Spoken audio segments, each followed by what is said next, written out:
Hi. Today we are going to discuss few questions from ISI previous years. ISI previous year questions.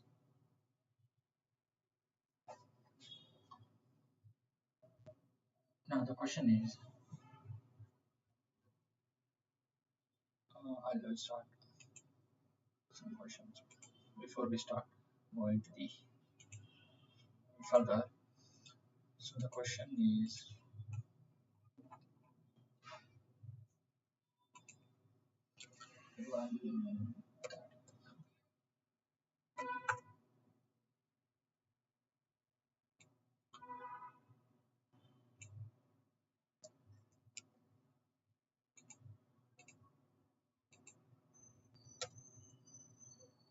this is the question.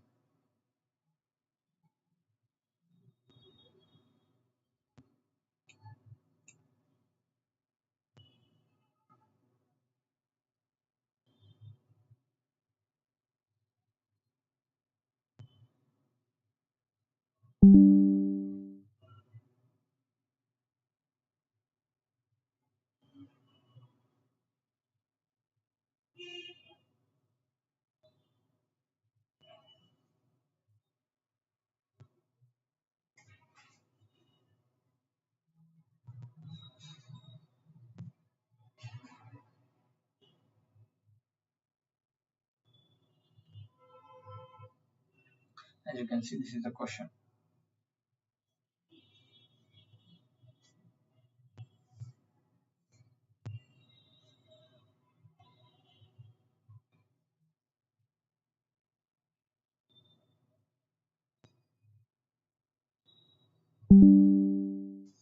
A consumer consumes two goods X and Y. It is observed that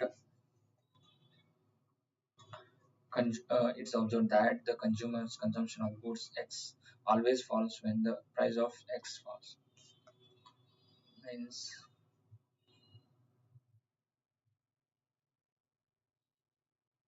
it's negative, or it's positive because it increases when it increases, it decreases when it decreases. Ceteris paribus. Suppose the consumer's income, suppose the consumer's income rises, given the price X and Y, what will happen to the consumer's consumption of X? Okay, here the question is very simple. They're asking what kind of good it is. What kind of good this one is? This one is basically the price of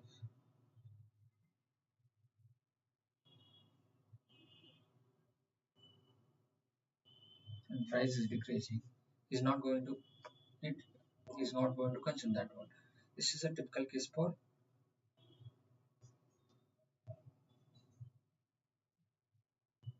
if and go.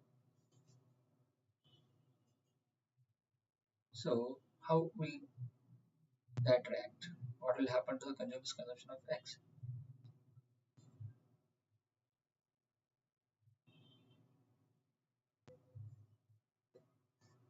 And here, when income increases,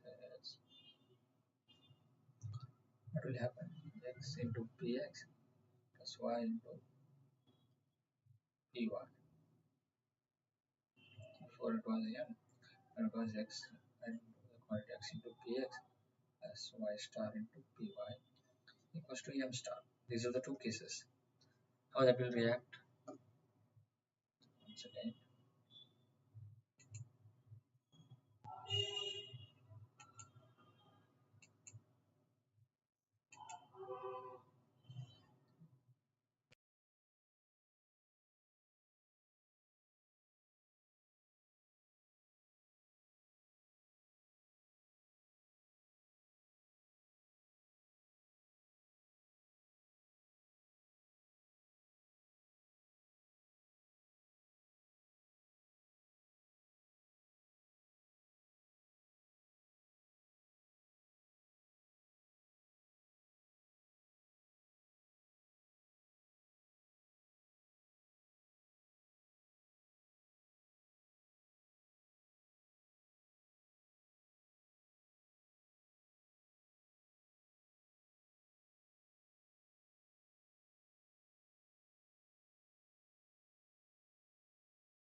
What's happening in this case? What will happen?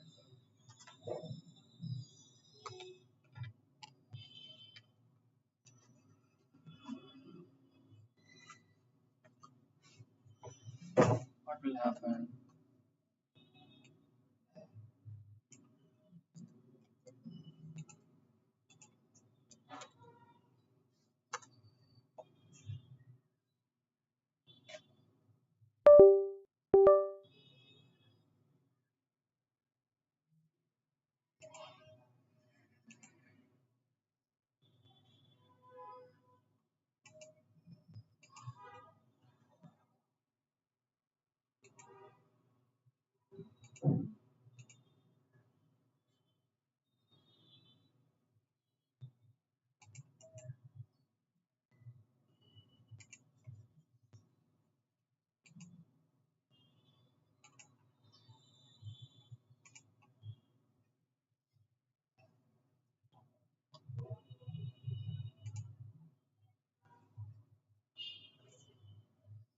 What is happening when X is falling? Consumption of X falls.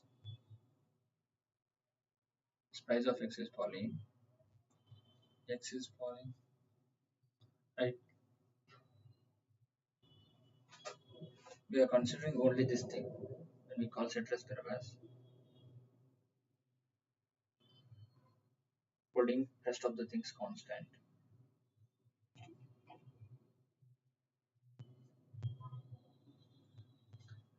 We observe the change in the behavior of one parameter. Here the parameter is how the price is affecting quantity of X. We are going to do over this. We got that one. And because if you are taking this one, there are a lot of possibilities. We are not taking that possibility as like variables here. Those all are constants. Now what happens is here when actually when substitution effect, it's not about substitution effect here. When like basically what is happening when generally when price of a quantity increases, consumption decreases. But here see also this, it's not that case, right? It's in a reverse manner. So it's not following law of demand. Normally,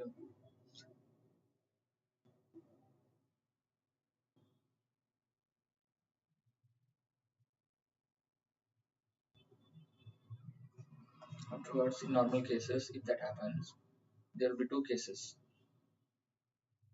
What are those two cases? Generally, it is going to affect substitution effect and income effect. Here, obviously, as I told before, it's a given. I guess we know that rule. What is that? How total effect, income effect, substitution effect is affected. What happens in substitution? What is the effect in substitution, income, or the total goods given?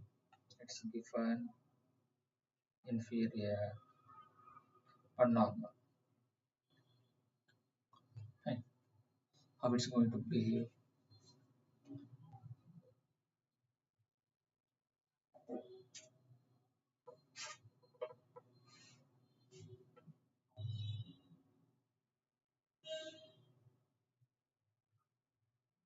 Here we'll observe negative income effect. What is the meaning of negative income effect?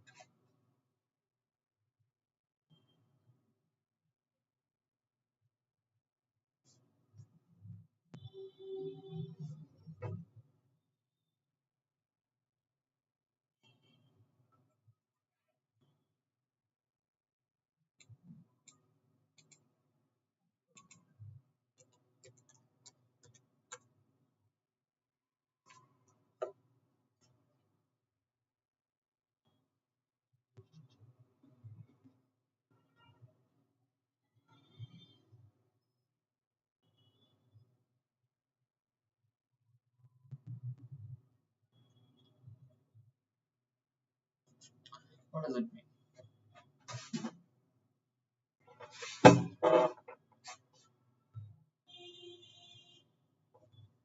is the meaning of negative income effect?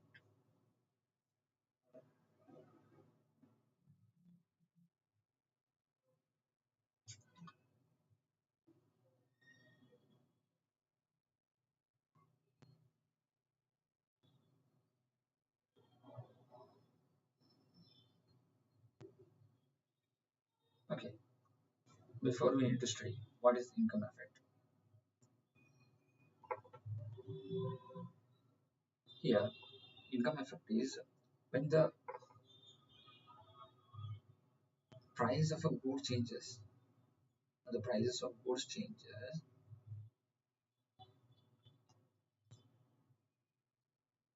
Now it will give some real power to the money.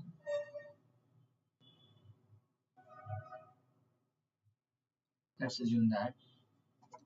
Let's assume you had like 100 rupees before, and the price of the good is px equals some 5 rupees. The 10 rupees and py equals to again 10 rupees. Now all of a sudden it will go to px will go to px1. I can say it will go to 5 rupees and px2 also goes to 5 rupees. Now before you are going to consume 10 complete or 10 complete x or y's. Now what you are going to do? You are going to do again same. If you are going to consume just one gold, that will be 20 and 20. Now these are 20. If you go to the old prices and try to check how much it is costing to consume 20 golds, it's causing, it's like you need 200 rupees, right? So in this case the real power of the money increases, right? When the um, price of the goods varied, the change share in this case it is increased, right? Maybe in other cases, maybe in other cases it will decrease. So ultimately power of the money is varying. So that varied value of money, we call it as income effect. Here what happens in our case they are saying that the price of goods increases, quantity is also increasing. So when price also increasing, quantity is also increasing. So price here, due to the price, our value of the money means the total quantities we are going to give buy are going to reduce, and also at the same time the quantity also we are increasing. Both things are happening. So basically income is reducing. The real value of income is reducing. That's why it's following negative income effect. Okay, this is like basic about income effect. Then afterwards, suppose what will happen? What will happen to consumption of X? The consumption of consumer, the consumer consumes less of when the real income rises, right? Yes. When the income rises, how the price is increasing, the real income. Sorry, no. Basically these are inferior goods, right? In inferior goods, what happens? When the income increases, the consumption of that good also good decreases. That what here happened, right? That should be happening here, right? That what it happens. So ultimately, the consumption of X falls. In this case, that is option C. Okay. Okay.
Read down next question.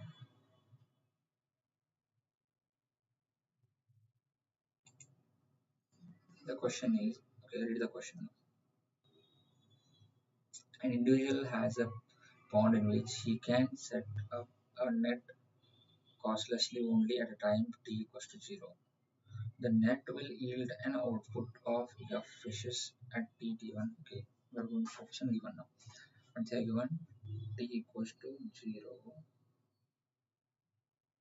he is going to put a net and the yield. He is going to get the yield of like output f fish at t1. He is going to get f fish or t1 equals to f fish. Quantity of quantity at t1 equals to f fish and at t2 quantity at t2 will be 0. A eats only fish and his only source of fish is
So we are focusing on here. Quantity 2 is, sorry for my disturbance here. Okay, quantity 2. What happens? Quantity 2 is 0 at time 2.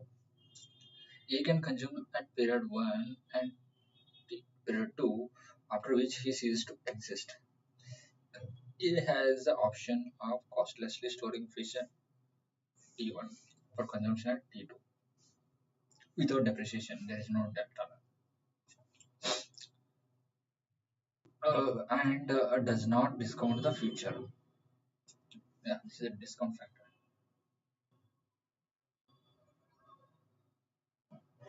Okay, his utility from consumption Ct in any period T equals to UCT. Yes, he's talking about utility function Ct power En. How much fish A will optimally consume in period 2? Yeah, this is a quite normal question. There is nothing in it. At T1 he is going to consume 0. At T2 if he stores he is going to consume,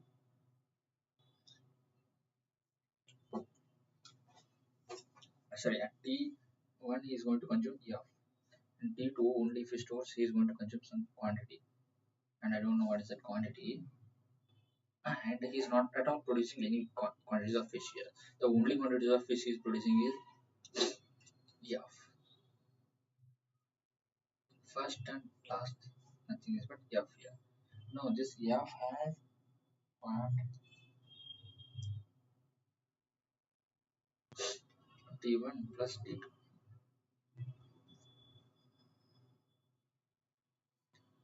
Now he consumes some P1 F1. So F1 plus consumes F2 and gives F. And he has to maximize this F with respect to his utility. Then we are going to get some function. Function is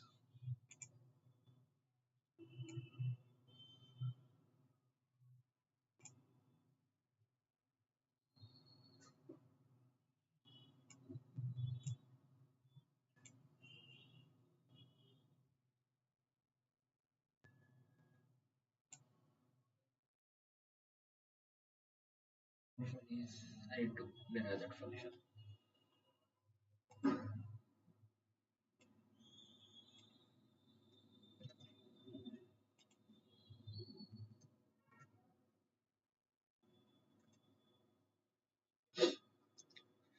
Derive this function,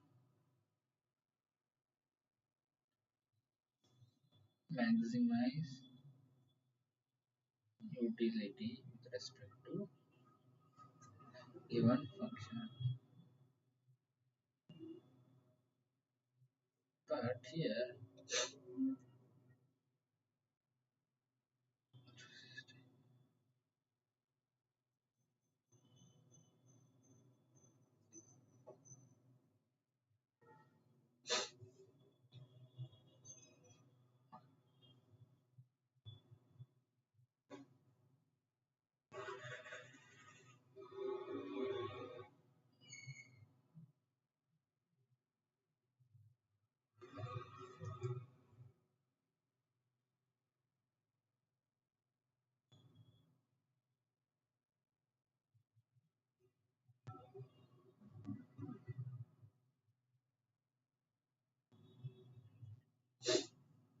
where is I have one.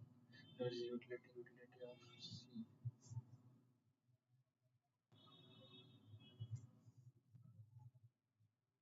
plus utility of C2. C2 use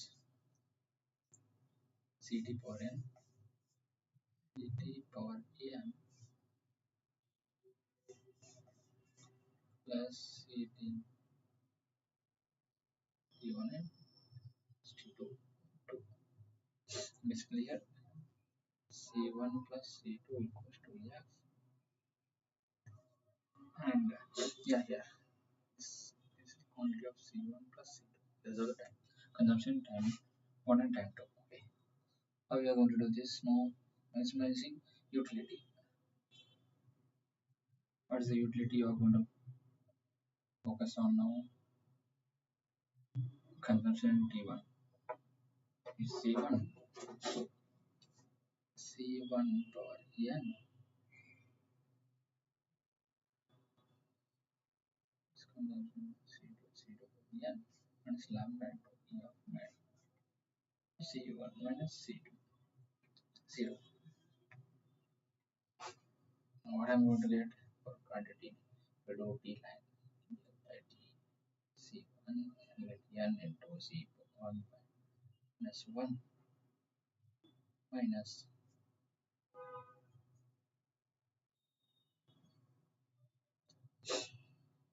1 equals to 0 here n into C1 power n minus 1 equals to lambda.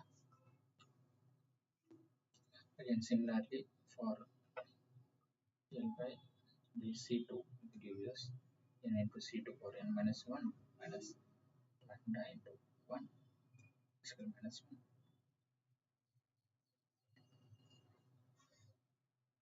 Okay, basically depend on this I'm going to get few things. Those things are 0. Yeah, we have minus here also, but n into C2 power n minus 1 equals to lambda again. Now you have two equations, you need to equate them. C1 n power minus 1 equals C2 n power minus 1.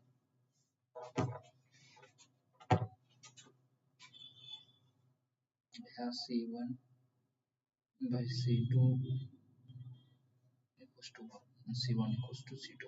Now how much you have? You have F equals to C1 plus C2 equals to F. C1 is nothing but C2 plus C1 equals to F. C1 equals to F by 2. Similarly, C2 is also F by 2. This is what we are going to get. Let's see the answer. What we are going to get. Yes, exactly. That's the right answer.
Yeah, hi.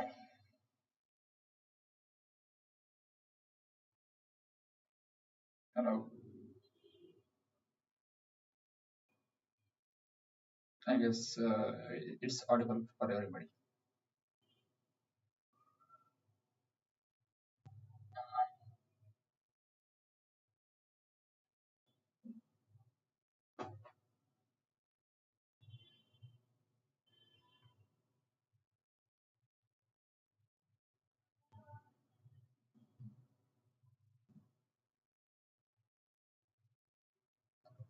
Is it audible?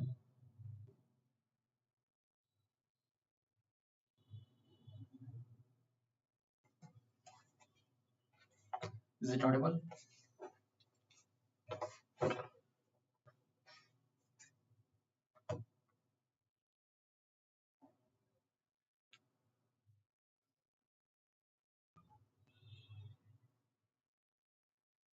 Okay. Before going to this question, we'll work on a few things. That's we studied just now. We studied about what we studied. We studied about this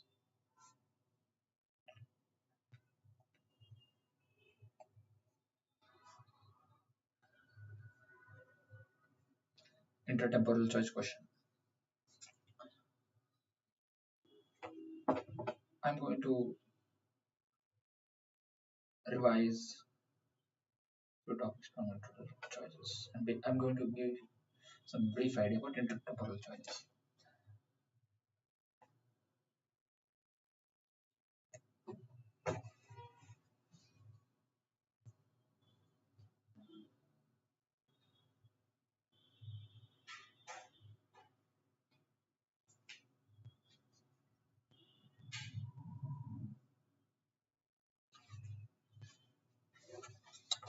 Normally, we study about normal utility function or normal maximization for utility or cost minimization or other things. What is that other thing? Yeah, basically cost minimization. In that case, we use utilities. We use utilities and the different kinds of utility functions. We have Cobb-Douglas function, substitution, and complementary functions, and so on, like quasi-convex. These all different kind of functions gives us different kind of utility or the quantities we are going to get in the long run or in the short run, how at a given time. But let's assume that you have two time periods. This is one, this is t1 and t2. You are opting for same pair of or the same set of goods in two different what different time periods. At that time, what you will do, you have different wages. Maybe you have wages, or you are earner, or you have some corpus, or you have left, or you have like you earn in the only one period, and you want to optimally, or like you want to optimize that or smartly use that one. In that case, we study about intertemporal choices. In that, it's like you are consuming in C1, right? This is called consumption in one time period, one period one. Now there will be consumption in period 2.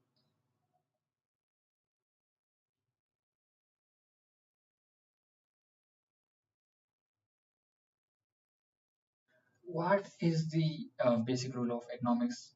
Now, let's assume that now we are in 2025, but in 2020 to 2025, if you are taking those type rates as 1 and 2, do you think 100 rupees that is costing in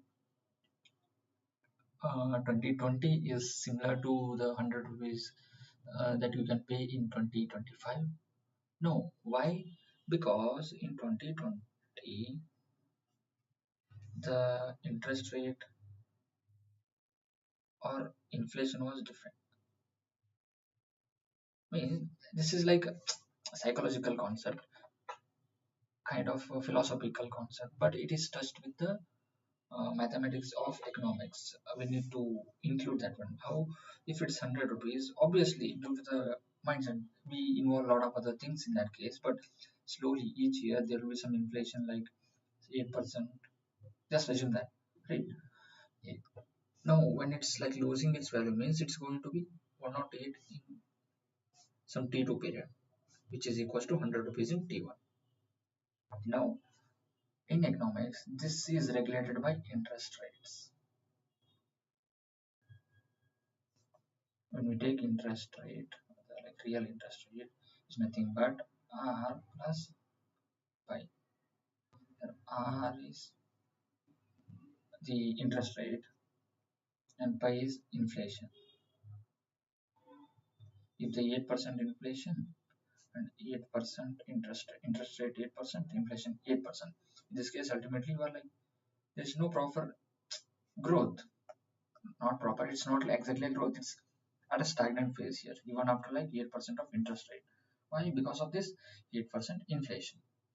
Now we'll come to here in this case.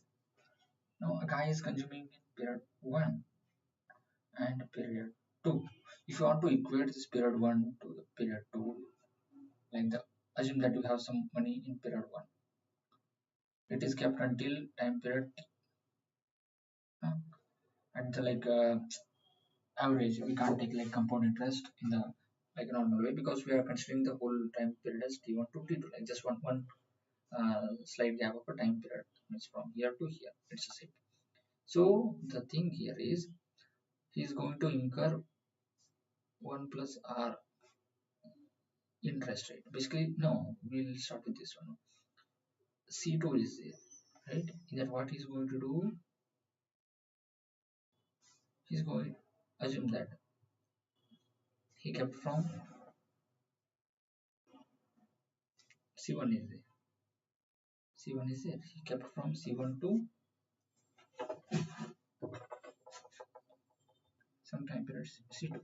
Now, if you are talking about whole thing, what will happen in that case? C1 is a plus the interest is going to earn for C1. That is C1 plus C1 into R. Now, what is this? C1 1 plus R plus C2. Whatever the money he has in time period 2 means whatever he is consuming. How much he is consuming, that much I'm talking about. Now, let's discuss about earnings. He is earning W1 in time period T1 and he earn W2 in time period T2.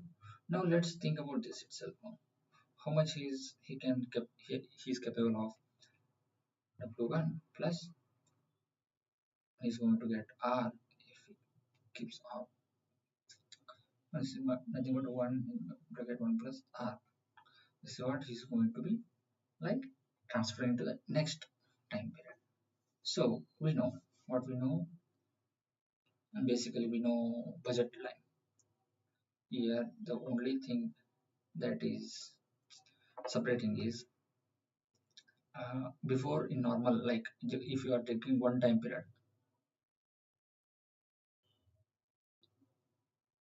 budget line is quantity of X and it's nothing but sum of all goods consumed, and Y means second good and price of second good, which is nothing but money he has.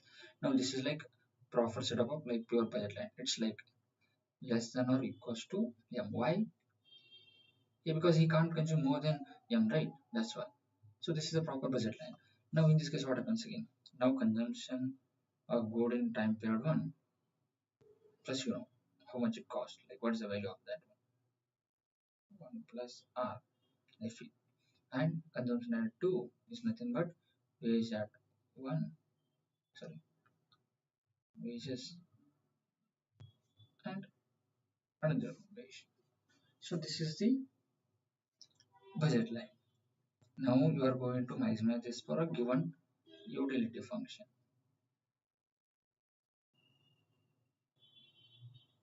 You are going to get a similar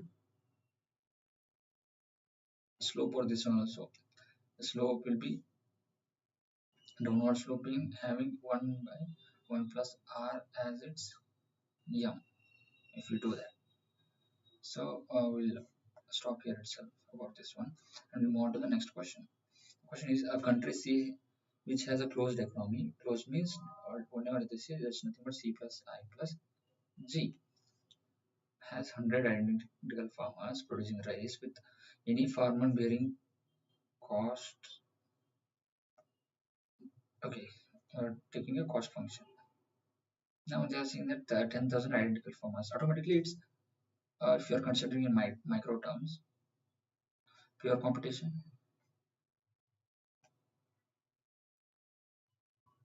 And they're given the cost function that is 0.5 q1 qi square plus 4 qi plus 100.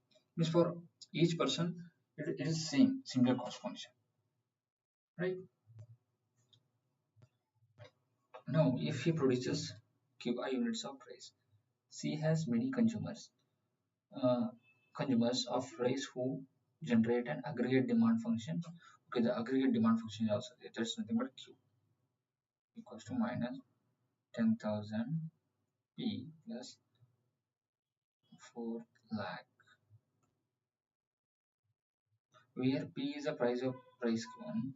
The price of C is used to be determined by competitive market conditions, but uh, is currently regulated and set at a price P. P is 300. The price set. Consumers pay this amount to buy a unit of rice with the government of C buying all unsold units at 30 per unit.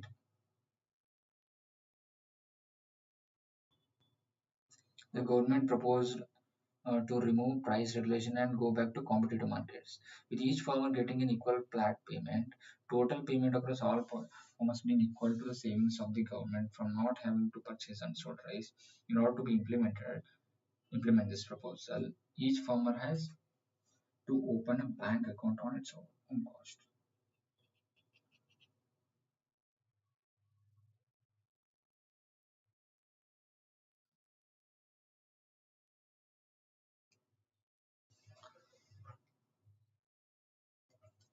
By how much does a farmer gain or lose from policy shift if it costs 300 to open an account? Okay, now the question looks interesting. Let's read it once more. Take your time and read it. I'm going to read this one.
Well, let's start with the question.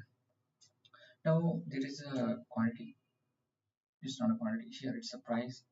And first, the demand function and supply function is not going to change.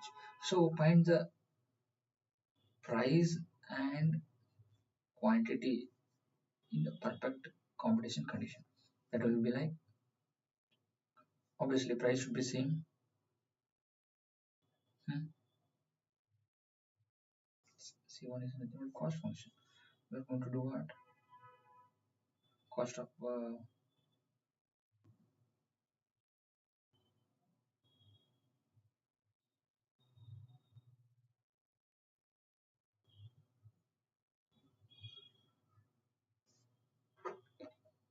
so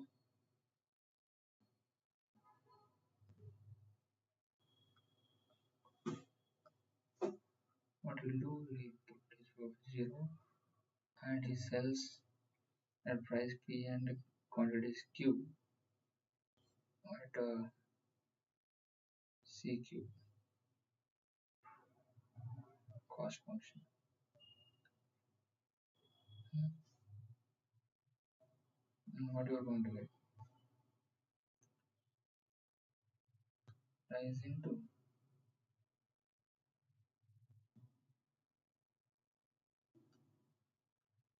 your price minus cost, right?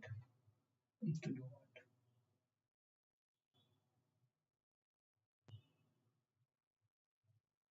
Need to write in terms of quantities. So price is P, the same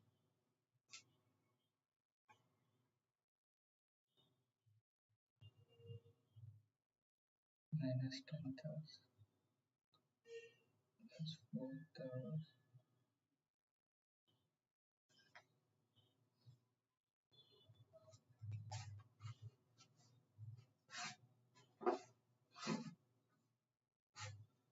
And if it is 0, I'm going to send this thing to this side.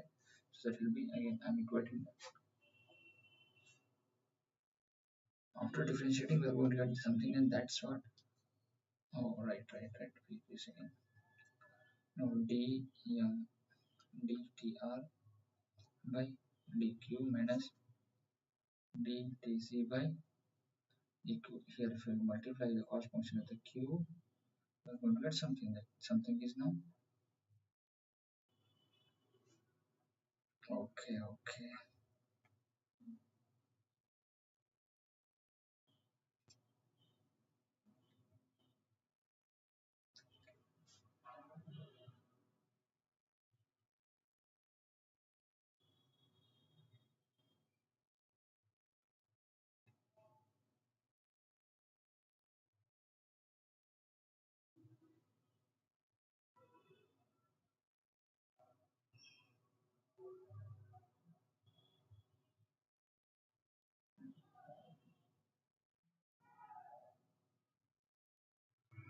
So by considering 30 rupees,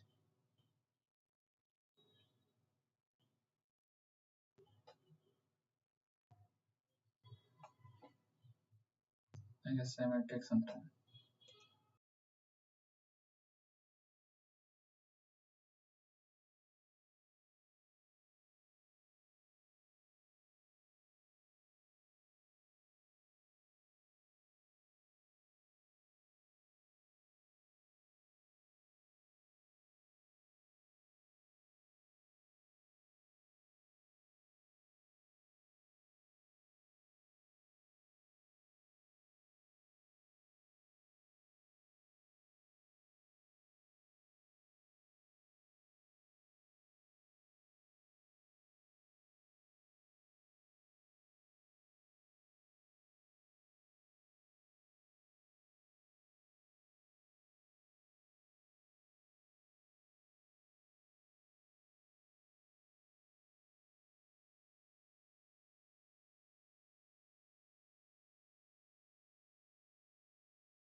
Let's rethink about this question.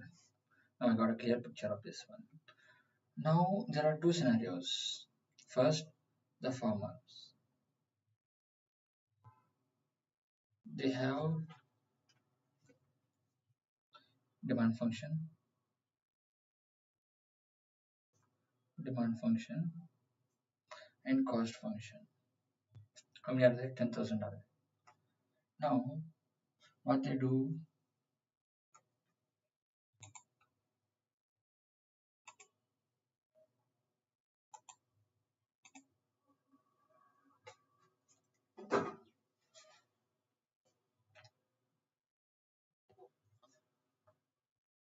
they have two scenarios. So first scenario is there is a fixed price, P 30 rupees by government, and it told to produce the production. Okay, cost function is they're given the cost function also. Okay, C equals to something. And another thing is the demand, already I told demand function they are given. Both are there. And now here for this case we are going to find what is the quantity considering the cost function, and whatever the rest of the things they are remaining, those are purchased by government. Hmm. Because farmers are producing different quantity and sellers here in this case, sorry, purchasers are purchasing in different quantity, and there will be some disparity between, and that is taken care of by government. And the second case is the market is not governed by anybody now. There is no government to involve in it. There will be some price, and for that price you are going to get the quantities. Afterwards, now earlier it was like spending 30 rupees on purchasing unsold goods. Now what it does is it just pays that money, the remaining money, to farmers if the money is remaining, or else again the farmer has to be involved here again, right? Huh. Because it's a closed economy, only those 10,000 farmers are there,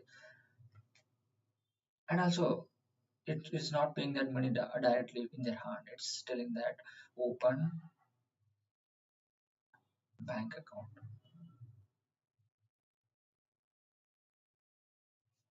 and the cost of opening bank account is 300 rupees.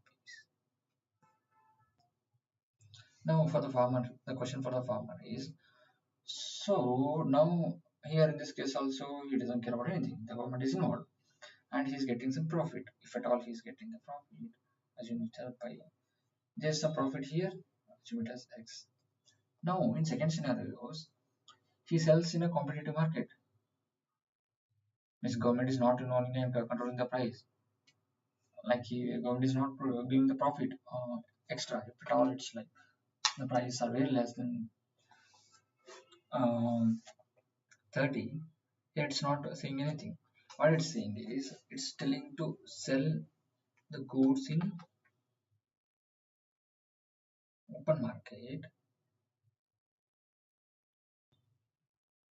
and whatever the money we are saving, that money is distributed among yourselves. So what is that quantity here? So what is the amount here? That amount has to be, it should be some y. If there is y after removing 300, y, no, there are many scenarios here. Here in this, he is earning some profit too, and the government is giving how much? The government is giving, what is the remaining? Remaining is what? Some p amount, divided by it is distributed to all 10,000. See, that only we are going to get, right? Plus, sorry, minus This thing is there minus this 300. Why you need to pay that to open bank account? Then only you are getting this money, right? Now this is they asked the gain from extra gain from what they ask extra gains from